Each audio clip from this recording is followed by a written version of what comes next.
روز هفتم اکتبر در شهر کیلن آلمان در رو برای خدمات مهاجرت نزد وزارت کارهای داخلی این کشور اروپایی گردهمایی یک گروه طرفداران حرکت اپوزیسیونی در تاجیکستان فعلا ممنوع گروه 24 دایر شد.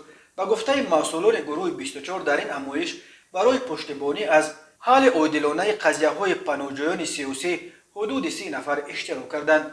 گروه 24 میگوید در حال حاضر شماری از پناهجویان تاجیک در کشورهای اروپا دچار مشکل حقوقی شدند، چون که مقامات این کشورها از جمله آلمان به درخواست این پناهجویان تاجیک برای دریافت پناهندگی جواب رد دادند.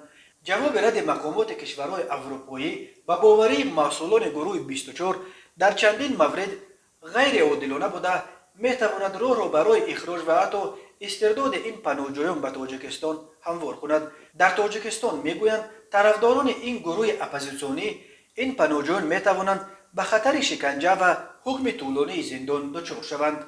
در گردهمایی کیل طرفداران گروه 24 از مقامات آلمان خواستند که قضیه‌های پناهجویان طرفداران مخالفین تاجیک را از نو و عادلانه بررسی کنند.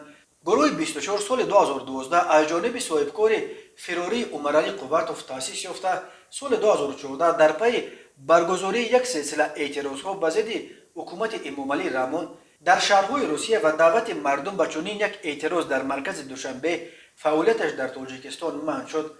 بعد منع فعالیت گروه 24 و قتل اساسگزارش عمرعلی قوتوف در نتیجه یک سوء قصد در سال 2015 در استانبول ترکیه بسیاری از اعضای این سازمان دستگیر و زندانی گردیده، دهها نفر دیگر از اعضای گروه 24 به اروپا پناه آوردند. در عموم در سالهای آخر حدود 10,000 از شهروندان تاجیکستان در اروپا پناهجو شدند.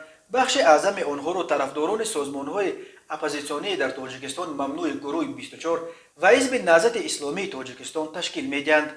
این دو سازمان حالا با تعداد محدود اعضا و طرفدارانشان اساساً در اروپا فعالیت دارند، اما اکثر پناهجویان تاجیک در اروپا طوری از مشاهده‌ها برمی‌آید از فعالیت سیاسی کنار رفته در اینجا مشغول ساختن زندگی نو برای خود و خانواده‌های خود شدند.